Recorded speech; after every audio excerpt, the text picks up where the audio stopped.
You know, I could have interviewed William Carroll simply because he's VP of Rochester Regional's Pharmacy Services and had a big hand in the vaccination rollout. But one big reason I sat down with him was because of all the things he does outside of work. Maintains a real estate portfolio, mentors doctoral students, writes articles, does public speaking. He's also a personal trainer and group fitness instructor.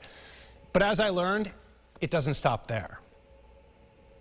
I've also heard music is in the mix. So I actually am a musician. I play the piano. Grew up kind of just learning how to play by ear. Got into the vocal area. Kind of did a little bit of training formally in undergrad and in graduate school, but became just a writer. And so I started writing and publishing some gospel music mostly.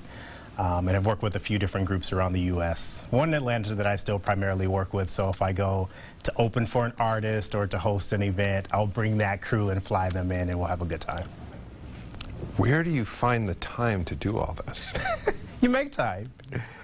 I think it's one of those things where I think we have the amazing ability to create time or to prioritize what's important for us. It's one thing to say prioritize, it's another thing to do it. So how do you avoid the distractions? How do you focus on those things you want to do? Yeah, I'm really intentional. I'm big on making lists.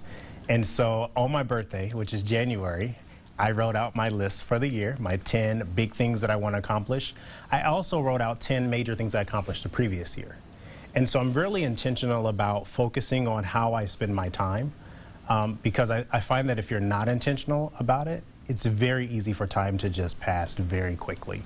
So for me, it's about being intentional. Well, where did you pick up this particular set of rules, if you will, or mission? I think really my focus on leadership, growth, and development really happened with one of my mentors in pharmacy school, who always told me to project excellence and get more of us to the decision-making table, underrepresented minorities.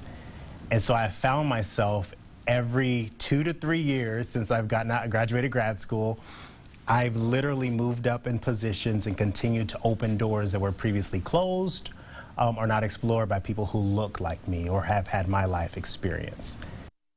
Yeah. So, needless to say, I walked away from that interview feeling just awesome about myself. To see more interviews like this one, go to the Adam interview section over at rochesterfirst.com.